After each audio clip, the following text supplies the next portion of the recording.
All right, welcome back.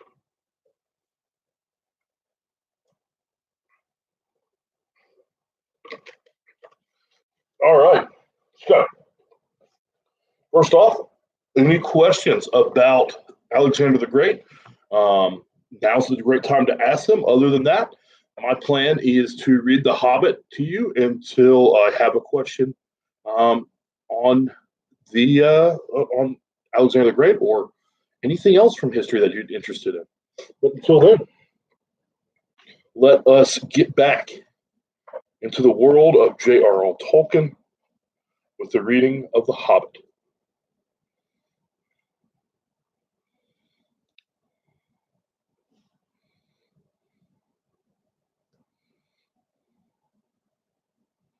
It was nearly night when they had crossed over.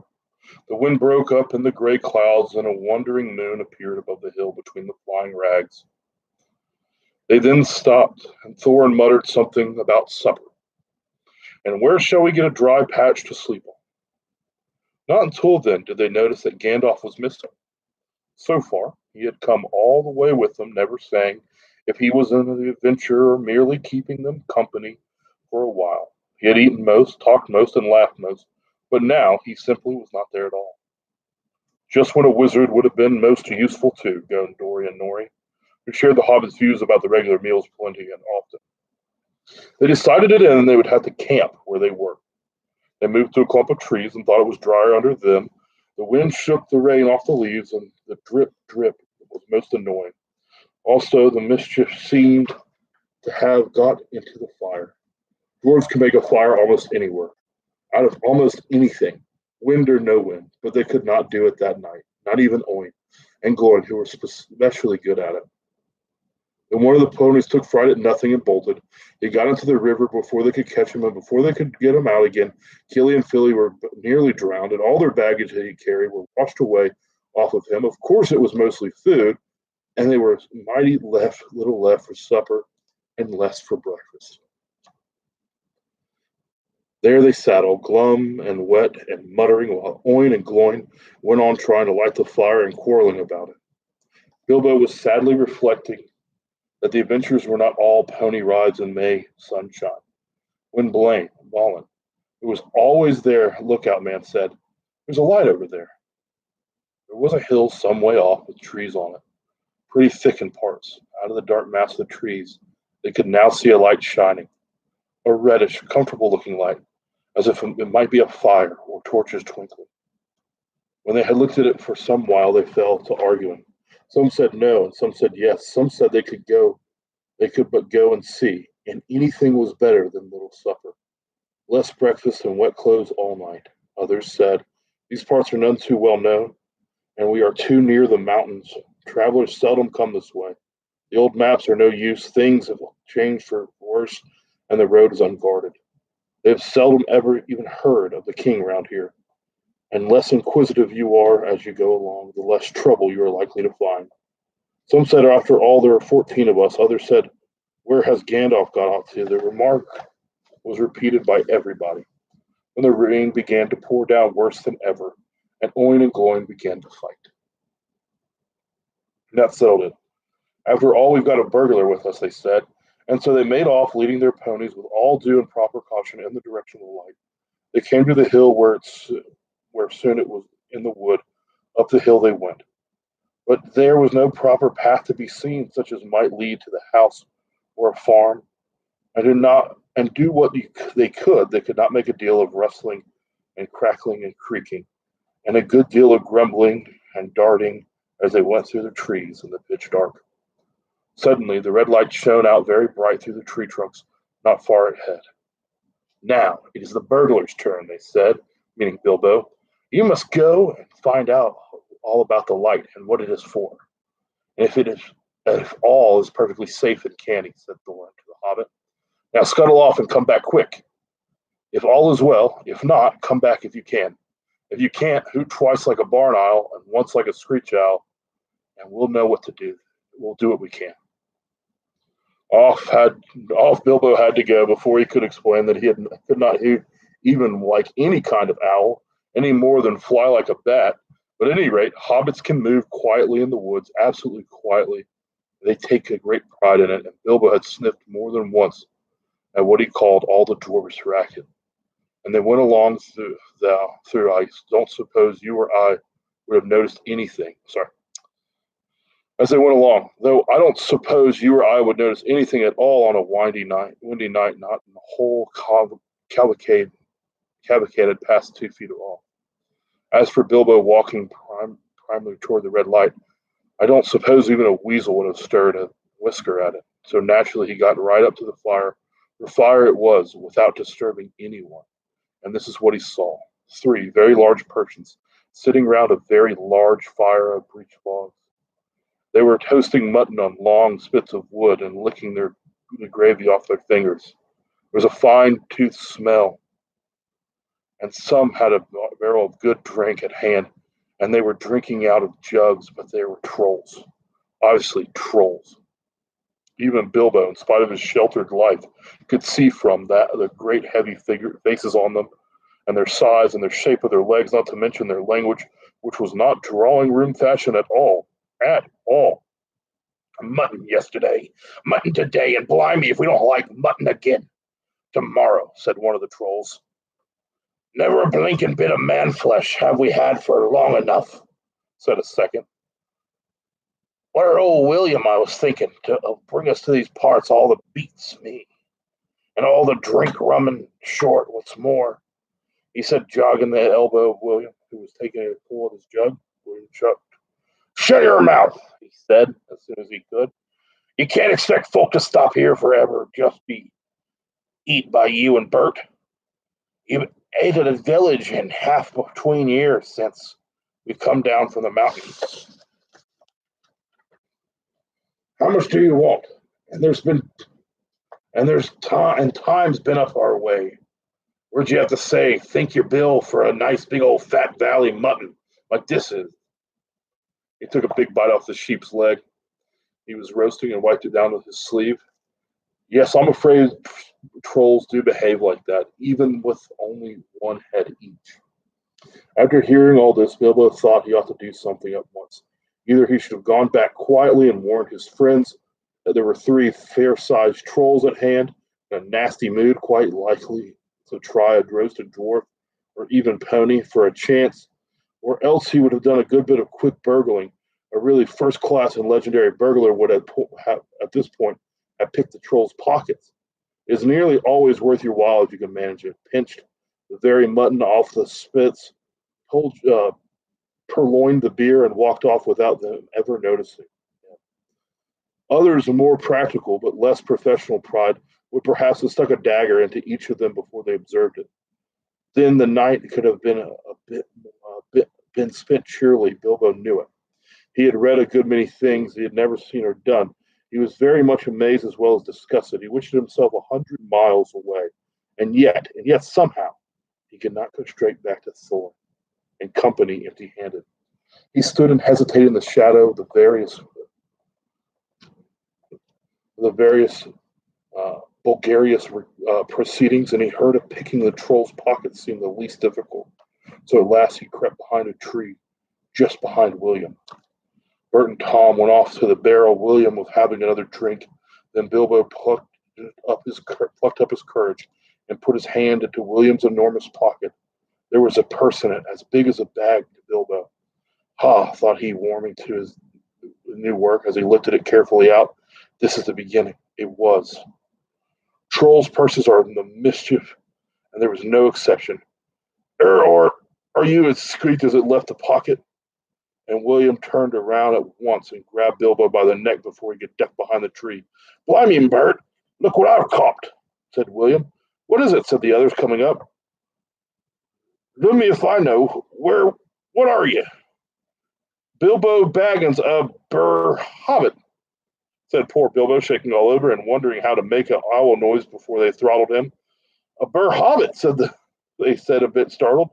Trolls are slow in the uptake and mighty suspicious about anything new to them. Here's a picture of the trolls. And they have poor Bilbo.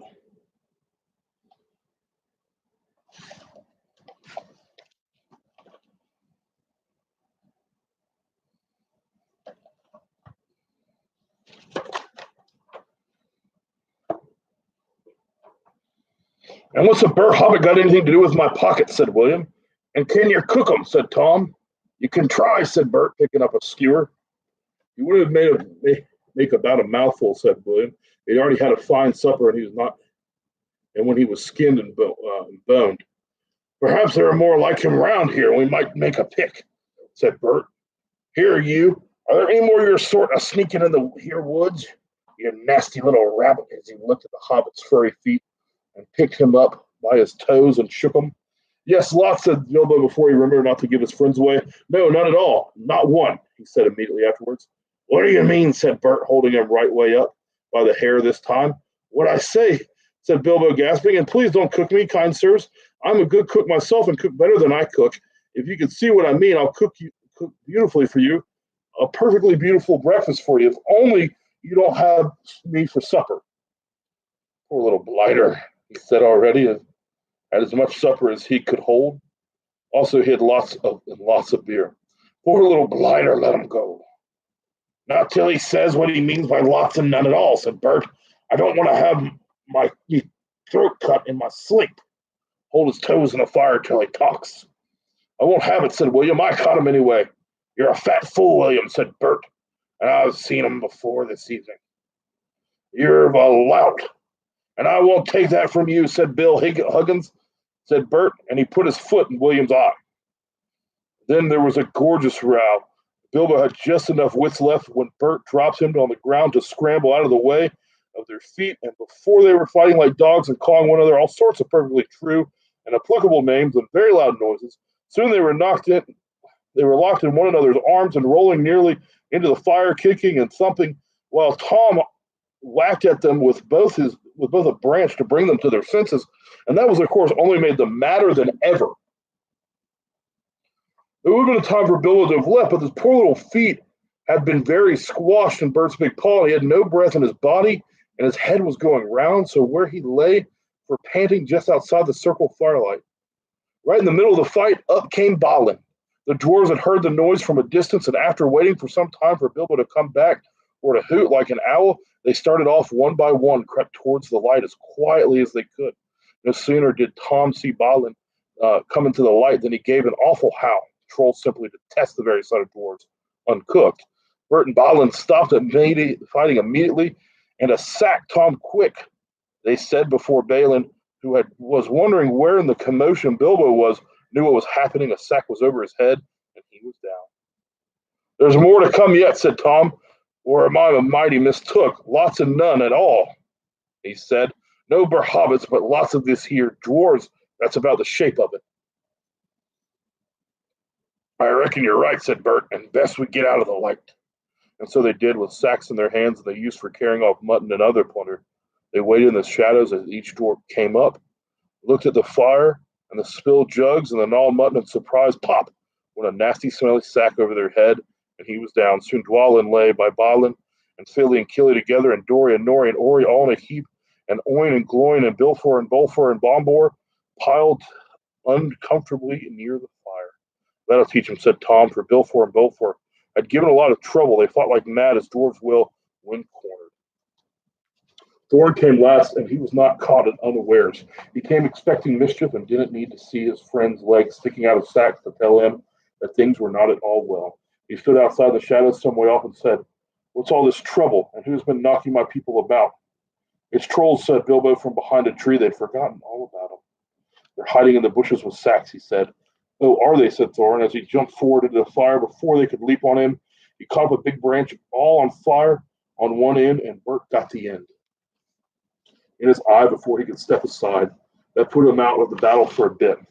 Bilbo did his best. He caught hold of Tom's leg as well as he could. It was thick as a young tree's trunk, but he went spinning up into the top of some bushes when Tom kicked the sparks out of Thorn's face. Tom got a branch in his teeth for that and lost one of the front ones. It made him howl. I can tell you, but just at that moment, William came up behind and popped a sack right over Thorn's head and down to his toes, and so the fight ended. A nice pickle. They were all in it now, all nearly tied up. We tied up in sacks with 3 angry trolls, 2 with burns and bashes to remember, sitting by them, arguing whether they should roast them slowly or mince them fine and boil them, or just sit on them one by one and squash them to jelly. and Bilbo up in a bush with his clothes and skin torn, not daring to move for fear they should hear him. It was just then that Gandalf came back, but no one saw him. The trolls had just decided to roast the dwarves now and eat them later. That was Bert's idea. And after a lot of arguing, they all agreed to it. No good roasting them now. It'd take all night, said a voice. Bert thought it was Williams. Don't start arguing all over that again, Bill, he said, or we'll take all night. Who's arguing, said William, who thought it was Bert that had spoken. You are, said Bert. You're a liar, said William. And so the argument began all over again. In the end, they decided to mince them fine and boil them so they could get a great black pot, and they took out their knives. No good boiling them. We ain't got no water. It's a long way to the well and all, said a voice. Bert Williams thought it was Tom's. Shut up. And there, or we'll have it ever done. And you can go fetch the water yourself if you say any more. Shut up yourself, said Tom, who thought it was William's voice, who was arguing. But you, I'd like to know. You're an idiot, said William. You're an idiot yourself, said Tom. Here's a picture of the future to come. To the dwarves with Gandalf. Gandalf's going to play a special surprise on our troll friends.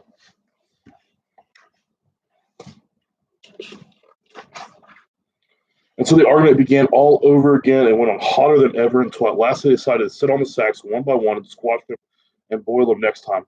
Who shall we sit on first, said the voice. Better sit on the last fellow first, said Bert, whose eyes had been damaged by thorn.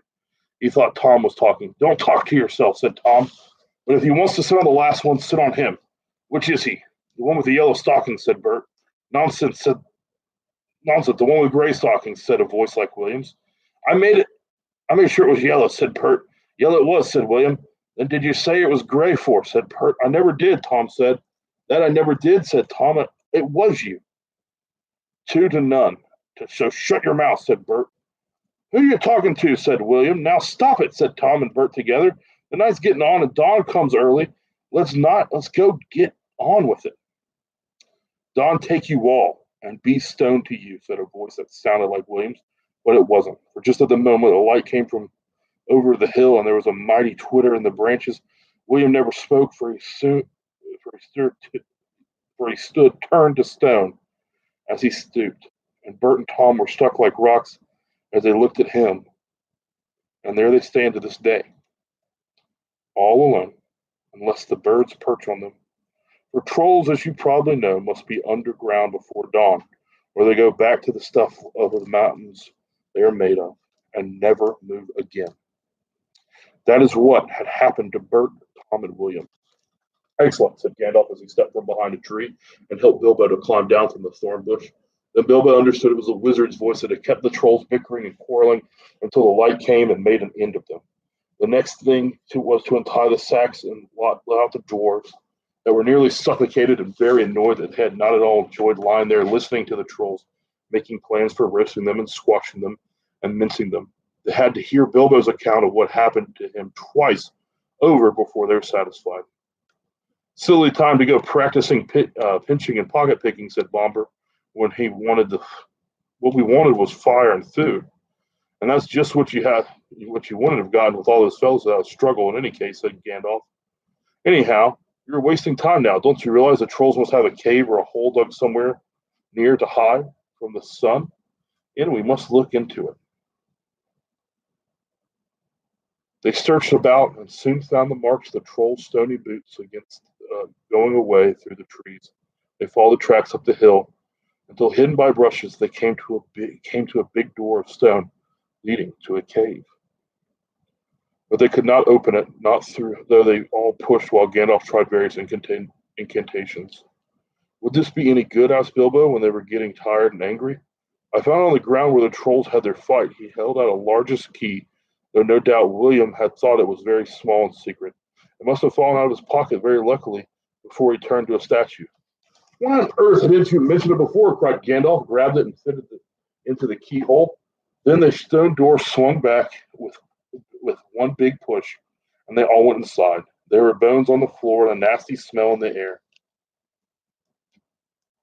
But there was a good deal of food jumbled carelessly on the shelves, on the ground, among an untidy litter of plunder and all sorts from brass buttons the pots full of gold coins standing in the corner. There are lots of clothes, too, hanging on the walls, too small for trolls, I'm afraid. They belong to victims. And among them were several swords of various shapes and sizes. Two caught their eyes particularly because of their beautiful scabbards and jeweled hilts. Gandalf and Thorin each took one of these, and Bilbo took a knife in a leather sheath. It would have been only made a tiny pocket knife for a troll, but was as good as a short sword for the hobbit. These look like good blades, said the wizard, half drawing them and looking at them clumsily. They weren't made by any troll, nor by any smith among men. In these parts and days, but they could read the runes on them. We shall know more about them. Let's get out of this horrible smell, said Philly. So they carried out the pots of coins and such food as it was untouched and looked fit to eat. Also one barrel of ale, which did not sit full, but by that time they felt like breakfast, and being very hungry, they did not turn their noses up at what they had got from the troll's ladder. Their own provisions were very scanty. Now they had bread and cheese and plenty of ale, and bacon to toast in the embers of the fire. After that they slept, for their night had not been disturbed, and they did nothing more till afternoon. Then they brought up their ponies and carried away the pots of gold and buried them very secretly, not far from the track by the river, putting a great many spells over them just in case they ever had a chance to come back and recover them. When that was done, they all mounted once more and jogged along again on the path towards the east. "Where did you go, I may asked Thorin to Gandalf as they rode along. "To look ahead," said he. "And what brought you back in the nick of time? Looking behind," said he. "Exactly," said Thorin. "But could you be more plain? I went on to spy out our road. It will soon become dangerous and difficult. Also, I was anxious about replenishing our small stock of provisions. I had not gone very far, however, when I met a couple of friends of mine from Rivendell." "Where's that?" asked Bilbo. "Don't interrupt," said Gandalf. "You will get there in a few days now. If you're lucky, you'll find out all about it. As I was saying, I met two of Elrond's people. They were hurrying along for fear of the trolls. It was they who told me of the three of them that came down from the mountains and settled in the woods not far from the road. They had frightened everyone away from the district, and they were waylaid strangers. Immediately, I had a feeling, and so I went back. Looking behind, I saw a fire in the distance and made for it. So now you know. Please be more careful next time, or we shall never get anywhere." "Thank you," said Thorin.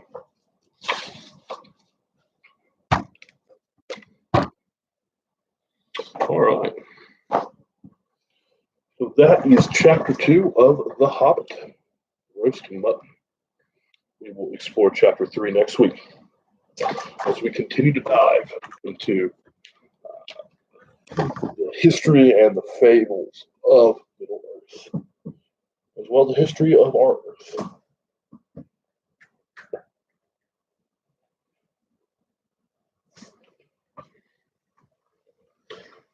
All right, guys. Any questions?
Do, do, do, do, do, do, do, do, do, do, do,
do.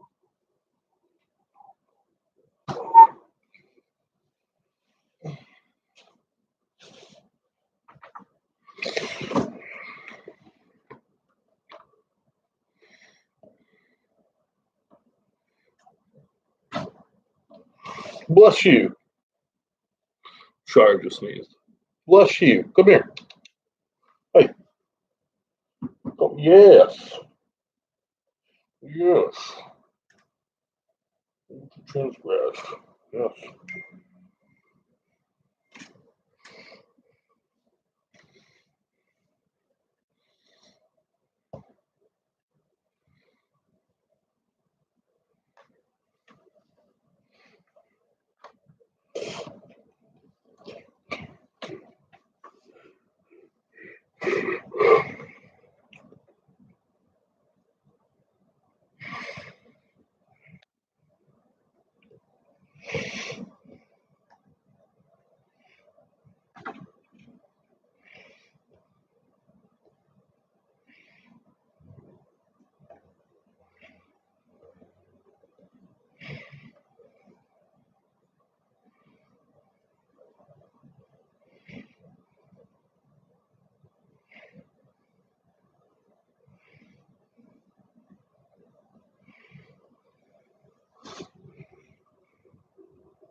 It's that time.